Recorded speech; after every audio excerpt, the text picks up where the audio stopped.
Thanks for watching. We appreciate you. Please, please subscribe.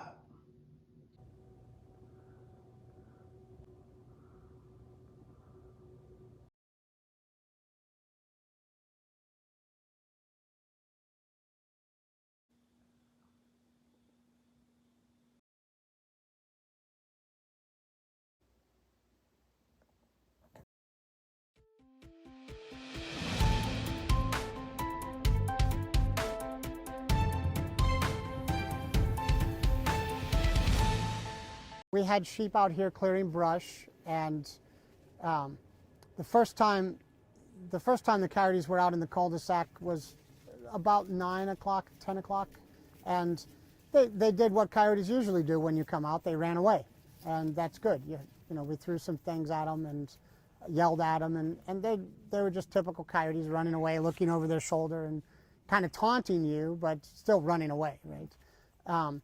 And then about 2:30, 3 o'clock, somewhere in there, I was woken up by the dogs barking and came out here, and Casper and Daisy had the sheep backed up in that corner over there, and there's just 5 or 6 of them there at the time, and Daisy was staying close to the sheep, and Casper was out a little further out front this way, and when I got about somewhere around here, there were coyotes inside the pen and coyotes outside. I wasn't, like I said, wasn't really afraid that they were going to attack me or anything, but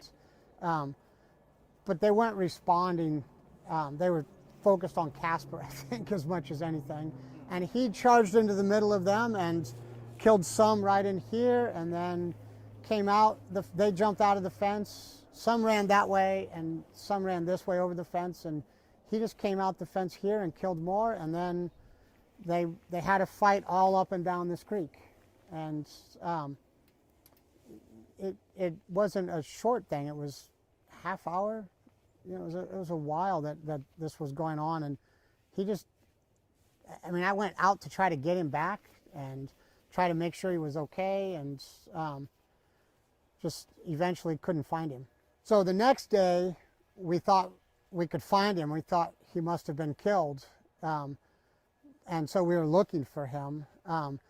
And if he wasn't killed, we figured he was hurt, and we knew he was hurt because we found parts of his tail and blood and other things, and so we were worried about him, and we put out a post on Facebook and let neighbors know, because we didn't want anybody to run into an injured dog, and the neighbors came out and helped us look, and we found more coyotes dead, and still didn't find him. And 2 days later, he showed up back here in the pen, in the little chicken hutch, and popped his head out, and he looked like death. I mean, he looked terrible. He came back home, and he just kind of looked at me like, "Boss, just stop looking at how bad I look. Just take care of me." And so my daughter and I cleaned him up and didn't go to church, and cleaned him up and went looking for veterinarians. And ultimately, it took a day before we got Lifeline. Once we called Lifeline, Lifeline called up to the vets. It's the emergency vet that they work with, and said, "This is a Lifeline case."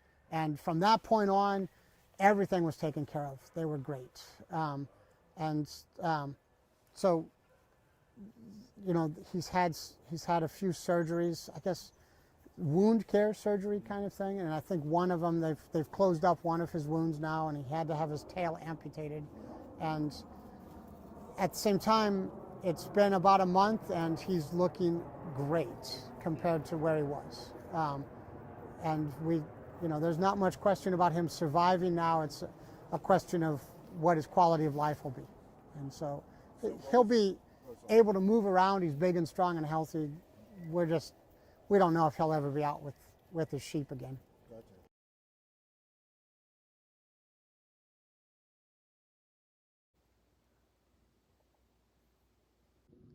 Thanks for watching.